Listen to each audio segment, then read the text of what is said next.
One of the problems that really we see in the Tea Party, and we've seen in that we've seen in Congress, really. Heard that 50 years. Keep going.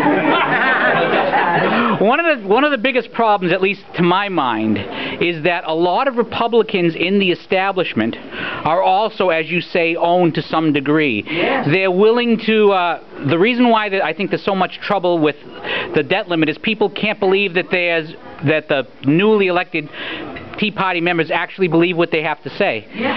How will you be able to combat? You mentioned how the Republicans were not so hot when you were in Congress in the Reagan years. How will you move Republicans as well, who are wedded to big money, as many Democrats are? It's going to be a struggle. And then look, it's not an easy job, because I'm talking about major change. I'm talking Tea Party change here, okay? Now, what I bring to the table is experience of having been a Democrat, but who was left out of the Democratic Party. I mean, the boll weevils. I mean, Tip would barely talk to us. He hated. I'm the only Democrat that voted against Tip when he ran for Speaker as the head of the Democratic Party. But you know something? He and I got along on issues that I thought were important. I would go to Tip and I said, "We're going to fight for this, Mr. Speaker. We're going to fight for it, and I don't want to surprise you." I developed a relationship. The same thing with Ronald Reagan and the Republicans. I was not a Republican, but I developed a relationship.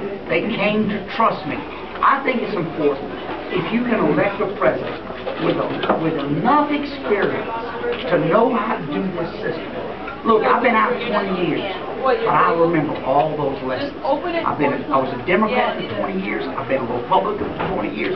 Nobody else brings that kind of perspective. The only congressman, governor running. I'll put all that together and reach across the party to independents, to conservatives of all stripes, to even conservative Democrats, and ask them to join a new coalition and rebuild the middle.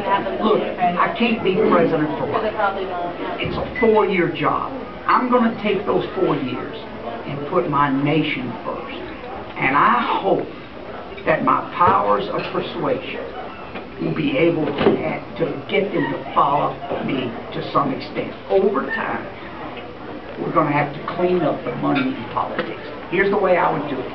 I'm doing it in my election.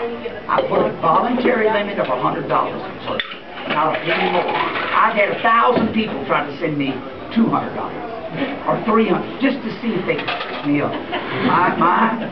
Look, I'm on this case, guys. A voluntary limit. Number 2, I have full disclosure. Do you know the law lets you give $200?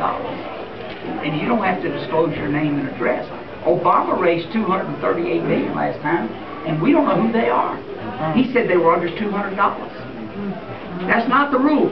The rule is full disclosure. Look, I don't mind money being spent in politics. I like it. It's part of speech. What I want to know is who you are, who gave.